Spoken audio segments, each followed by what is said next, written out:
bisa hidup tanpa uang.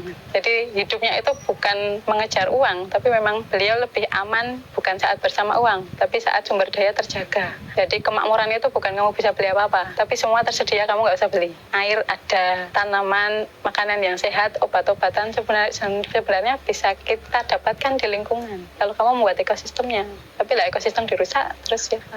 Misi kita kan apa yang kita jalani. Jadi apa yang kita makan, apa yang kita huni ini sumbernya kebermanfaatan, Mas. Jadi kayak makanan, kalau bisa kita tidak hanya halal, tapi kalau bisa thayyibnya. Jadi cara mengolahnya benar, makanannya benar, jeluntrung bahannya itu juga kita tahu, kita olah, kita menanam apa yang kita makan. Apa yang kita makan, kita tanam. Jadi kita berusaha produktif di rumah, tidak konsumtif apa-apa beli. Jadi kita itu bedanya orang dapat gaji buat beli apa-apa. Nah kalau kita bikin apa-apanya itu tidak melewati uang. Kalau homestead sendiri bisa dijelaskan? Kalau homestead itu sebenarnya referensinya dari internet juga. Jadi lihat orang di luar negeri itu, mereka punya ranch kayak peternakan besar gitu.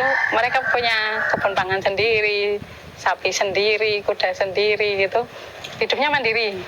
Nah, kita di lahan yang ada, kita berusaha seperti itu, minimal untuk kebutuhan keluarga sendiri. Jadi sayur utamanya cukuplah untuk kita makan. Dan alhamdulillah ternyata saat kita merasa cukup, itu melimpah, Mas. Jadi misalnya satu keluarga tanam satu pohon cabai aja cukup. Tapi kalau pengen dijual harus berkilo-kilo. Jadi kebanyakan orang berpikir bertani untuk berbisnis. Dan bisnis kan nanti ujung-ujungnya duit. Dan petani malah sekarang banyak ketergantungan. Kita pengen basic yang pertama, yang penting untuk keluarga cukup.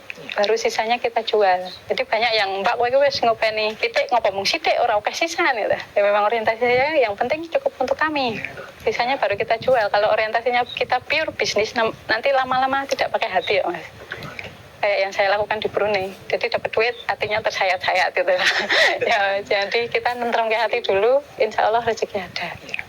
Cukupnya dari jenengan berdua itu apa? Kalau saya pribadi, untuk besok saya tahu apa yang dimakan.